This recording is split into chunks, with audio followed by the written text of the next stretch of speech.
Hello everyone, quantum mechanics के lecture में आपका वेलकम। तो आज का टॉपिक है हमारा श्रोडिंगर वेव इक्वेशन। तो ये जो आप इक्वेशन देख रहे हैं इसी को हम इस लेक्चर में प्रूव करेंगे। ये लेक्चर जो है काफ़ी हेल्पफुल है जो बच्चे बीएससी या बीटेक में हैं, क्योंकि अक्सर क्वेश्चन पूछा जाता है कि श्रोडिंगर वेव इक्वेशन को आप डिराइव कीजिए इस इक्वेशन को। ठीक है, तो पहले हम थोड़ा सा बैकग्राउंड पे चलते हैं और फिर हम इक्वेशन प्रूव करेंगे।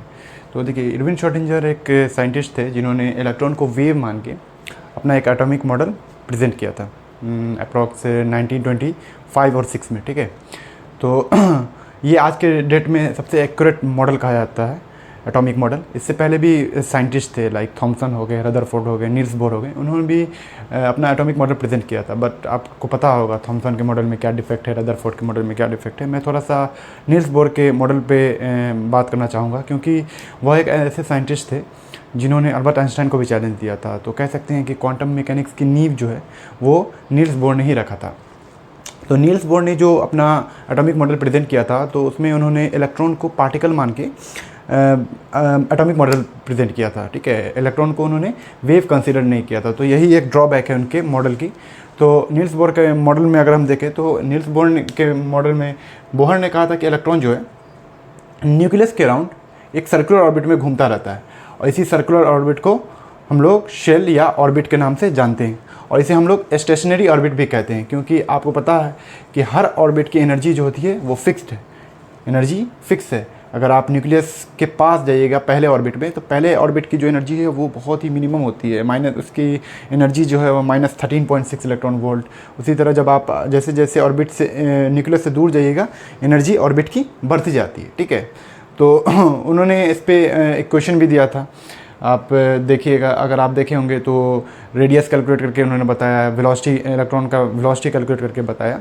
तो सबसे बड़ा ड्रॉबैक इनके क्वेश्चन का क्या है कि उन्होंने एक पर्टिकुलर टाइम पीरियड पे वेलोसिटी, मोमेंटम, पोजीशन सब निकाल के दे दिया था। ठीक है, इलेक्ट्रॉन का। तो ये जो कि पॉसिबल नहीं है, क्योंकि उसके बाद साइंटिस्ट जो है हाइजेनबर्ग, तो हाइजेनबर्ग ने हमें ये बताया कि at a particular time period पे आप इलेक्ट्रॉन का पोजीशन और मोमेंटम नहीं कैलकुलेट कर सकते हैं, क्योंकि अगर आप कैलकुलेट करने की कोशिश कीजिएगा तो एरर आने की पॉसिबिलिटी है। ठीक है, और उन्होंने एक इक्वेशन भी दिया था, मैथमेटिकली प्रूफ करके दिया था, delta x dot delta p greater than equal to h/4π, इस टाइप का जो इक्वेशन था।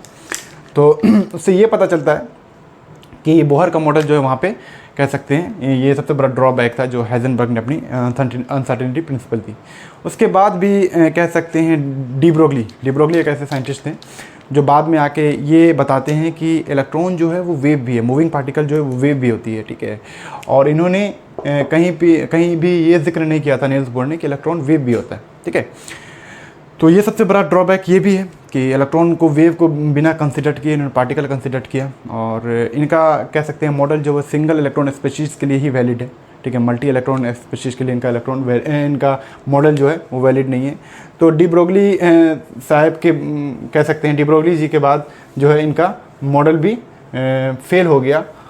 डी ब्रोगली ने कह दिया था कि मूविंग पार्टिकल भी वेव होता है। तो डी ब्रोगली के बाद साइंटिस्ट जो थे लाइक डेविसन एंड जर्मन, तो उन्होंने डी ब्रोगली की जो हाइपोथेसिस थी उसको एक्सपेरिमेंटली प्रूव भी किया था। ठीक है, तो उसके बाद से ये पता चल गया कि इलेक्ट्रॉन जो है वेव है। उसके बाद जो है जब ये पता चल गया कि इलेक्ट्रॉन वेव भी होता है, तो 1925 और 6 के अप्रॉक्स इरविन श्रोडिंगर ने अपना मॉडल दिया था, इलेक्ट्रॉन को वेव कंसिडर करके मॉडल कह सकते हैं मॉडल दिया था कि इलेक्ट्रॉन वेव भी होता है, प्रोबेबिलिटी वेव है, और इलेक्ट्रॉन जो है वो थ्री डायमेंशन स्पेस में मूव करता रहता है। ठीक है, इससे पहले लाइक बोहर हो गए थे, बोहर ने कह दिया था कि इलेक्ट्रॉन शेल के अराउंड मूव करता रहता है, लेकिन इरविन श्रोडिंगर जो है उन्होंने कहा था कि इलेक्ट्रॉन जो है वो ऑर्बिटल में प्रेजेंट होता है। ऑर्बिटल 3 डायमेंशनल स्पेस होता है न्यूक्लियस के अराउंड, जहाँ पे इलेक्ट्रॉन की मिलने की प्रोबेबिलिटी मैक्सिमम हो जाती है। ठीक है, तो उन्हीं का ये क्वेश्चन है, इस क्वेश्चन की मदद से आप इलेक्ट्रॉन का कह सकते हैं आप पोजीशन पता कर सकते हैं। देखिए यहाँ पे XYZ जो है वो कोऑर्डिनेट है, Y वेव फंक्शन है। वेव फंक्शन क्या होता है, तो it basically contain all of the information containing to a particular quantum system. अगर आपको इलेक्ट्रॉन का लोकेशन पता करना है तो ये बताएगा हमें, इसे आप श्रोडिंगर इक्वेशन में डालिए तो ये आपको बता सकता है कि इलेक्ट्रॉन किस टाइम पीरियड पे कहाँ होने की प्रोबेबिलिटी है। ठीक है, तो ये वेव फंक्शन है। H प्लैंक्स कांस्टेंट होता है, M मास ऑफ इलेक्ट्रॉन है, E टोटल एनर्जी और V पोटेंशियल एनर्जी। ओके, तो हम लोग प्रूफ करते हैं श्रोडिंगर वेव इक्वेशन को। तो सबसे पहले बताइए मुझे कि टोटल एनर्जी बराबर क्या होता है, kinetic energy plus potential energy. ठीक है, तो टोटल एनर्जी को हम ई से डिनोट करेंगे, इसको काइनेटिक एनर्जी को के ई से, पोटेंशियल एनर्जी को वी से, ठीक है। काइनेटिक एनर्जी को थोड़ा हम इसको कैलकुलेट करते हैं। काइनेटिक एनर्जी बराबर क्या होता है, हाफ, इधर लिख लेते हैं, काइनेटिक एनर्जी बराबर क्या होता है, हाफ एम वी स्क्वायर होता है। अब हम दोनों तरफ मास मल्टीप्लाई कर रहे हैं, दोनों तरफ नमरेटर है डिनोमिनेटर में, तो क्या हो जाएगा m by m into m v square हो गया। तो हमें यहाँ से ये पता चला एम स्क्वायर वी स्क्वायर, ये पता चल रहा है ना, m square v square by 2m, ये मिल रहा है। अब बताइए मुझे मोमेंटम क्या होता है, मोमेंटम बराबर मास इंटू वेलोसिटी होता है, ठीक है।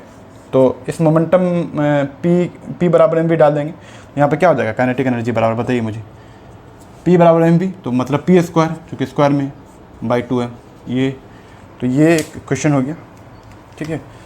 इस इक्वेशन का हम आगे यूज़ करेंगे, इसे इक्वेशन 1 मान लेते हैं और इसे इक्वेशन 2 मान लेते हैं, ठीक है। अब हम लोग चलते हैं डी ब्रोगली इक्वेशन पे। तो डी ब्रोगली ने क्या किया था, तो आइंस्टाइन की मास एनर्जी रिलेशन जो थी, ठीक है, स्पेशल थ्योरी ऑफ रिलेटिविटी में जिन्होंने एक इक्वेशन दिया था, E बराबर एम सी स्क्वायर, तो इसका यूज़ करके इक्वेशन 3 मान लेते हैं। और प्लैंक्स की जो कह सकते हैं एक इक्वेशन था, E बराबर सी बाई लैम्डा, जिसमें प्लैंक्स ने कहा था कि एनर्जी जो है वो किसी सोर्स से जो निकलती है तो वो कॉन्टीन्यूस नहीं होती, डिसकंटिन्यूस वे में होती है। तो इस इक्वेशन का यूज़ करके डी ब्रोगली ने क्या किया था, अपनी एक इक्वेशन बनाई थी, ठीक है। एम सी स्क्वायर बराबर सी बाई लैम्डा, इस दोनों इक्वेशन को हम इक्वेट कर दिए। तो मुझे बताइए सी से सी कट गया तो क्या बच गया, लैम्डा बराबर h by m c. Momentum क्या होता है, मास इंटू वेलोसिटी, यहाँ पे सी स्पीड ऑफ लाइट है, ठीक है। तो चूंकि ये छोटे पार्टिकल की बात हो रही है ना, इसलिए सी एम वी की जगह सी रख रहे हैं। तो ये क्या हो जाएगा, पी बराबर एम वी, तो लैम्डा बराबर एच बाई पी, तो लैम्डा बराबर एच बाई पी होता है। और पी बराबर क्या हो जाएगा, तो मोमेंटम बराबर एच बाई लैम्डा। तो हमें इस इक्वेशन का काम है। अब इस इक्वेशन को हम यहाँ डालेंगे, ये जो पी में है एच बाई लैम्डा डालेंगे, देखिए यहाँ पर, ये क्वेश्चन नंबर 5 हो गया, ठीक है। पुटिंग 5 इन 2, तो क्या मिलता है हमें, देखिए हमें पता है काइनेटिक एनर्जी बराबर क्या होता है, पी स्क्वायर बाई 2m। अब p बराबर डाल देंगे h बाई लैम्डा, तो h बाई लैम्डा का स्क्वायर बाई 2m, ठीक है। तो ये क्या हो जाएगा, h स्क्वायर बाई लैम्डा का स्क्वायर इंटू 2m हो गया।